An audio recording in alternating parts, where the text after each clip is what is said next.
Winter has arrived, and a bunch of us idiots are still out on the water trying to catch fish.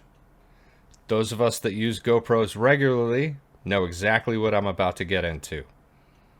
Those that are just getting into it are in for a rude awakening. What's up, folks, and welcome back to the channel.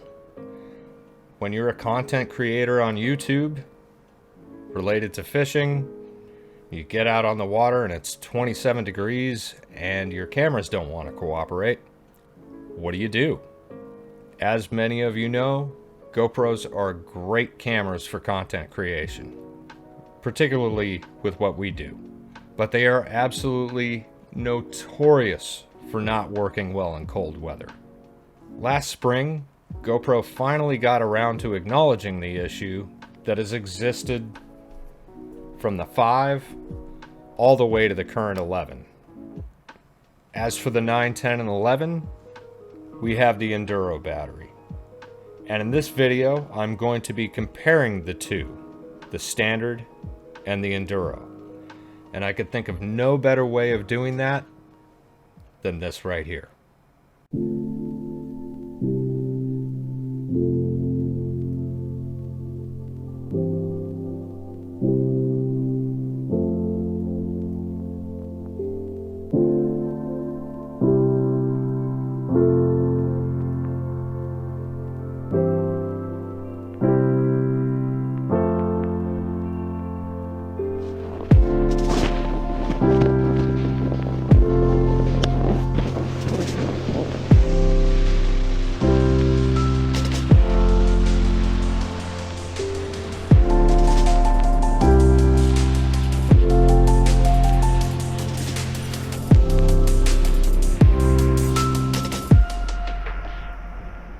Alright, cool. That worked out pretty well. But immediately after that run, I got into the chairlift to take some B-roll footage, and this happened.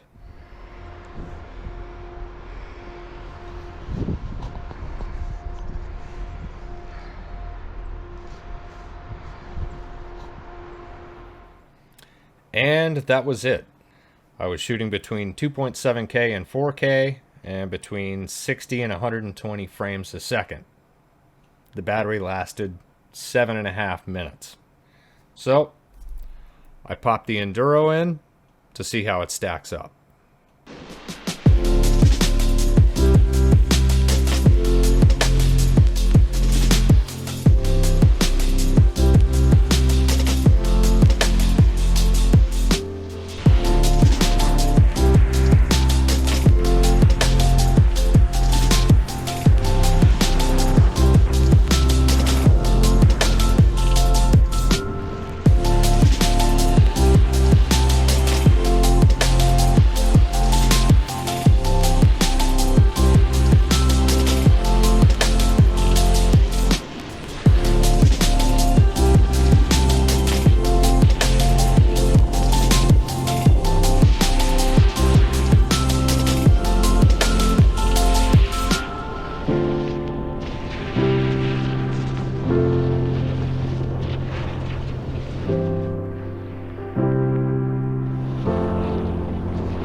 When I wrapped up that footage, I had about 35 minutes of content, and the Enduro battery was still at 50%.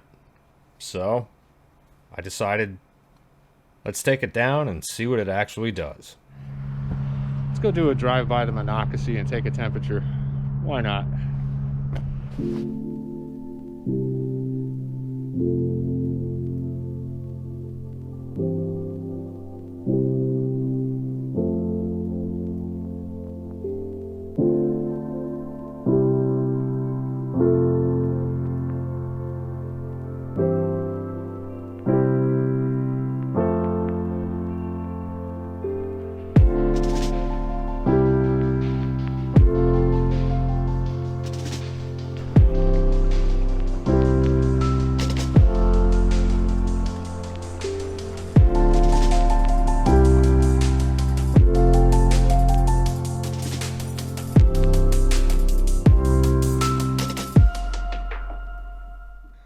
All told, I got an hour and 7 minutes out of the Enduro battery that day, and the air temperature never went above 30 degrees. The Enduro battery is a standard feature on the GoPro 11, and GoPro still actively sells the 9 and 10, but for whatever reason, they don't include the Enduro as a standard feature. So, if you are fishing in the winter and own a 9 or 10, I would highly suggest that you spring for a couple of these batteries. You'll be a heck of a lot better off. And while the Enduro is not compatible with the 5 through 8, fear not. I've got a couple of tips for you. So the first thing that you can do with 5 through 8s is get your hands on a bunch of hot hands. These things are lifesavers with those cameras. There are a couple of ways to skin this cat. One is to take your camera, slap a hot hands after you shake it up and get it nice and warm, and just strap it with a rubber band to the back of the camera.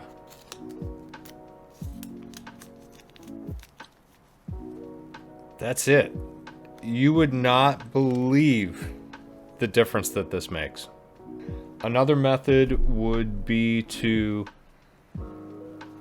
take a wind slayer with your camera in it, and you just stuff the hot hands into the back. Boom. The big factor I've found on the 5 through 8s is that if you keep the camera idle, keep it running, but just idle when you're not filming, you're a lot better off.